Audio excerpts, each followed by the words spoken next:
January 22nd, NBA slate, 8 games. Let's get it and let's get into it, ballers. Book some one-ways. I'm covering these games for you. It's the size I lean and how I handicap it. I don't necessarily have money on every single one of these games. Hopefully this information helps you out, but let's get into it and let's go. First up, we have the Rockets and 76ers. The Rockets have looked great. This may be one of my favorite plays of the day. They're minus 2.5 last night. I've seen movement up to 3.5 and even -4 in some of the books. But if you can get that minus 2.5 to -3, let's go ahead and take that on the Rockets, man. They're in a great position. They were inconsistent there, kind of that midseason lag that some teams get into where they just go through the motions. They looked good their last game. I see them on the road getting it together with their cohesion and their whole unit playing well. The 76ers are good. They probably will keep it fairly competitive. This number probably has some relevance, but I do see the Rockets pulling away late and winning this game by 8. So give me the Rockets -3. Next up, Hornets versus Magic. Same reason last night I took the Hawks in this spot against the Memphis Grizzlies is the Grizzlies may have been a little lagged out there on the road coming back from Berlin. They were just on a long Berlin trip, and I was leaning towards the Hawks last night in that game. Reason being is because of that Berlin trip. They ended up closing it out and getting the win. I was on the Hawks money line. I spoke highly of it. It was a lot closer game than I thought, man. Grizzlies are good at home, but this is the same outlook here. Magic coming back off that Berlin trip. The earliest they got back into Orlando was probably Monday night, Tuesday morning. So they're probably still dealing with some jet lag, their body getting acclimated again because they were over there for like 2 weeks, man. So go ahead and give me the Hornets +7, +6.5, wherever it shakes out for you guys on your book. But I like the Hornets in this spot. Nuggets versus Wizards, ugly game. Nothing really to be said about it. Wizards can be sneaky at times and cover the spread. Nuggets are banged up. Sometimes on these road trips, they still rest some guys, especially in easy spots like this. If Jamal Murray and Peyton Watson both play tonight, as well as Aaron Gordon, I do like the Nuggets laying -5.5. That just feels really short. The line kind of smells to me. I don't really like this line. It feels like the Nuggets have laid more points than this against much better teams. And then here's the Wizards here, getting 6 points. I feel like the Wizards have gotten a lot more points against lesser teams. So this one is a weird line because it's +6, -6. And if I had to pick a side to lean, I'd go Nuggets -6, especially if Jamal Murray and Aaron Gordon do play and they don't rest. On to Warriors versus Mavs. This is another good play because I think what you're doing here is buying the Warriors off of a loss and you are selling the Dallas Mavericks on a high. The Dallas Mavericks have played much better ball as of late. They're at home, and that's where they've done really well. They have been terrible on the road. They had lost like 10 straight on the road until they finally got their first road win about 2 weeks ago. But I'm leaning Warriors here, man. -4. I know Jimmy Butler is a big piece for the Warriors. He's kind of helped these boys win and elevate, and they're a much better team when he's on the court. But in this spot, I just can't get behind the Dallas Mavericks. I don't see them. I don't see the minus or the +4 points being a significant impact in this game. If the Dallas Mavericks are going to be competitive, they're going to win it outright. They're just going to win it outright. But I don't see that being the case. If everybody plays for the Warriors tonight, and they don't bench anybody or sit anybody, rest anybody. If Steph's full go, Draymond's full go, I'm all in on the Warriors -4. They should be able to cover that number. This feels like a buy low spot coming off of a bad loss for the Warriors. So move on from there. And I will just circle back on that one. I'm not saying that this is the best play on the board by far. You can get a lot more value in probably 3 to 4 other games more than this one. But if you're just absolutely needing to bet on this Warriors-Mavs game, I lean Warriors. But right now, I'm not really liking either spot that these guys are in, especially the Warriors off that really bad beat, but that might be motivating. And then the Mavs at home, they've played better. So that's it, -4 Warriors. On to the Bulls and Wolves. The Bulls and Timberwolves, this spot feels a little bit like too many points. We talked about maybe that Wizards game wasn't enough. Like, why are the Wizards only getting 6 points against the Nuggets? I'm sure if we looked back when they played the Trailblazers, I think they're getting 8. You know what I mean? It doesn't make sense sometimes on the lines. And it's a manipulation game, and they also use that to play against your emotions. Always remember that.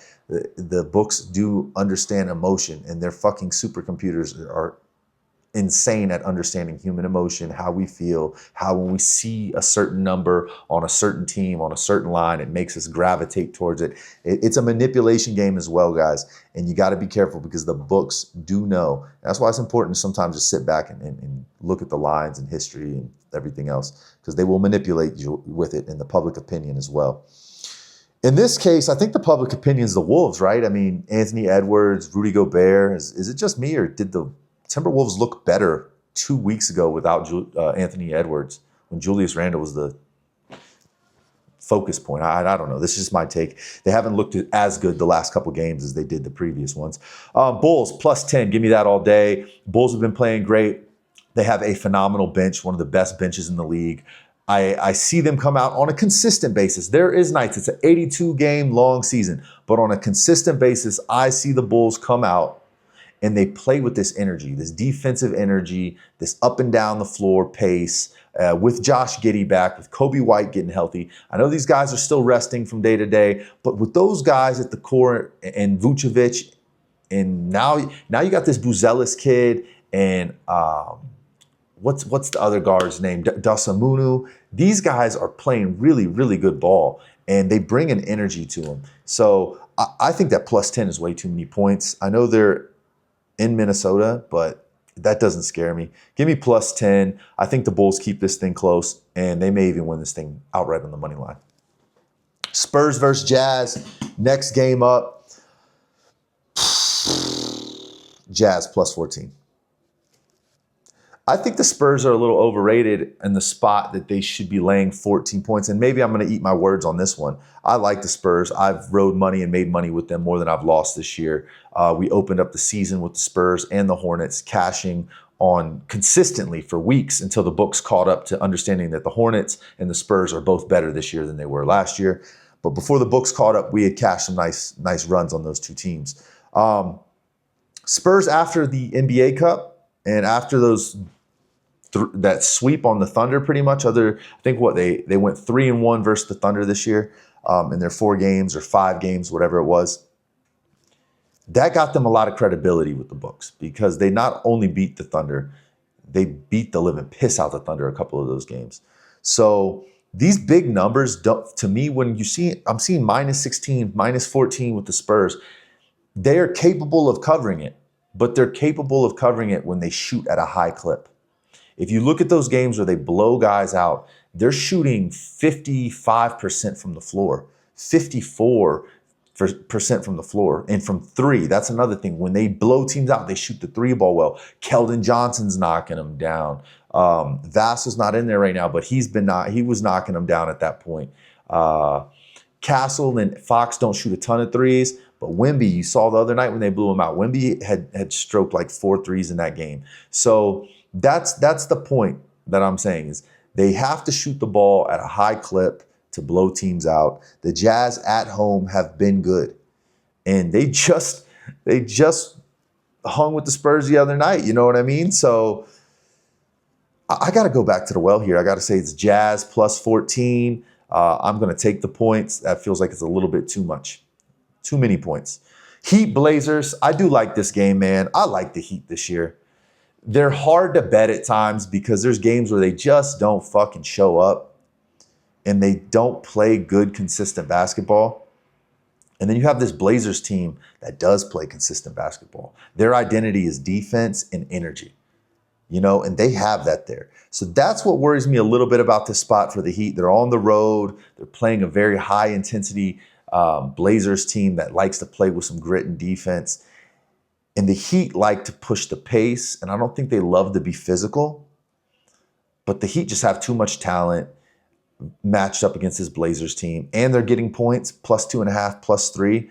Last time I looked at the injury report, it didn't really look too scary to me. Let me pull it back up here because things change in the NBA. I really am hoping they do make this change where they have to have the full injury report, the updated final injury report out by 1 p.m. every day, because that would help so much, man. When you're a betting man and you make your living off of this, and then you go into the games and you're not getting, you gotta lock it up because you lose a lot of value at the closing line, right?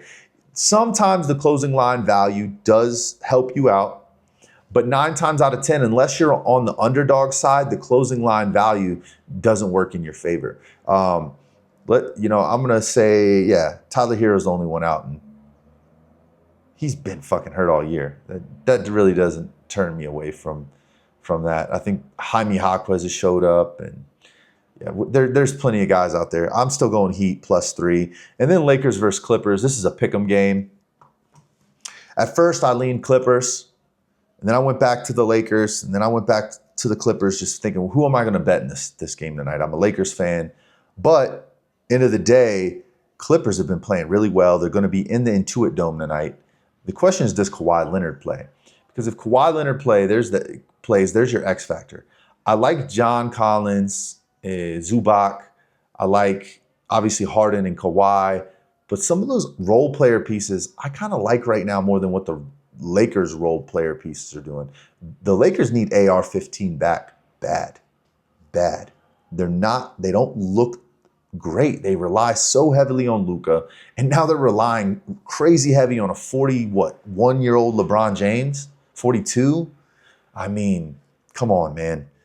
This feels like a spot where if Kawhi Leonard plays tonight, Clippers could win it on the money line outright at home as a dog plus money. I can't make an educated call on this because Kawhi Leonard is a game time decision. I mean, that is the thing about NBA and what I was just saying about them having the final injury report by 1 o'clock. They're talking about changing that rule to combat gambling stuff. But I want to go Clippers if Kawhi plays. I want to go Clippers money line if Kawhi plays. Now, if Kawhi doesn't play, then that kind of pushes me back towards the Lakers because LeBron is going to play. Doncic is going to play. There's really not anything that makes me say, oh, the Lakers can't beat the Clippers now. They have the better player. To me, the reason why Kawhi is the X factor is because Luka Doncic is the best player on the court. Even if Kawhi plays tonight, he's the best player on the court. But there is nobody even close that can match Luka Doncic's production if Kawhi is out. Kawhi is that only guy on the Clippers team offensively that can match the production. And that's my thing is the Lakers could just outpace the Clippers. They could just end up scoring more points over the course of 4 quarters, and that's how they win. They never have an offensive guy to go to in the clutch if Kawhi is out. That's my take. Lakers got Luka. Luka's going to get his time. He's going to get his minutes. He's going to get his points. They're going to pull away over the course of 4 quarters if Kawhi is not in that game because the Clippers do not have an offensive guy other than Harden, really. It's Zubac. Other than Harden, it's Zubac. Other than Zubac is John Collins. I mean, those guys aren't offensive-minded guys. They can't create their own shots. They need James Harden to create the shots for them. And James Harden tonight will be seeing variations of Marcus Smart, who's a great defensive player. We'll be seeing a little bit of Luka Doncic, who's way bigger than him. There's some really good players on that Lakers team defensively. So if it's just going to be up to James Harden to create the shots, I would have to go back to Lakers. Let me go ahead and pull it up here, guys, real quick. I am curious to see if they've released any more information on that Clippers injury report because last time I looked at it, Kawhi Leonard was a game-time decision. Is Kawhi Leonard playing? That's the first headline I see. Bogdan is out tonight. Oh, they ruled him out. No? Or is that from last night? That's from last night. The 21st. They ruled him out last night. They don't have anything on here for today at the moment. And what about Bradley Beal? This guy fucking sucks now. He's been out for the year with that surgery, but that guy is no longer the guy he used to be. You know what, guys? I do want to say Clippers. I do.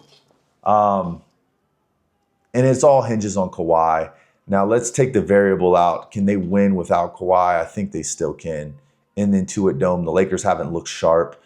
Their offense has been sloppy. They looked great the other night. And that's what I think makes me hesitate here. But hey, man, game previews, you got to pick a side. We're going to go Clippers money line on the upset with the value for the plus money. Clippers there. That's where we're at, man. That's game previews for NBA on January 22nd. Like and subscribe, man. Please, I appreciate it. This is a growing channel. You guys helped me grow to 12,000 followers on Instagram in under a year. And I want to do the same here, man. Let's get the subscribers up. Let's see if we can get this thing up to 500 subscribers in the next 2 months. And I will give out a free week of VIP. I just want to see us grow this fucking channel and continue to be able to talk. I will do my part. I will do more of these, and I will try to be more consistent about it. It's always kind of hard for me. I'm a spur of the moment guy, but I do need to sit down more and start recording these game content stuff because I take my actual research so serious, and my daily routine so serious that it's hard for me to just get in front of a camera sometimes and be like, let me talk about the games. But I think it does help sometimes. You kind of talk some things out like we just did with the Lakers and Clippers here. And once again, I still don't feel great about it. So I'll be honest, I'm not going to be hammering the shit out of this game. I'm not going to be putting a ton of money on it. And it's always hard to bet against my Lakers because I do like them. They are my team. But I'm going to take the Clippers tonight on the money line. And I'll probably drop this in the community chat just to see what you guys think. All right, let's get it, guys. Let's have a wonderful fucking day. I will be going live later on my Instagram because it is Tequila Thursday. I'm going to go sip. And I'm going to go get it in, and then we're going to fucking cook some parlays. Let's have a great day, and let's win the day.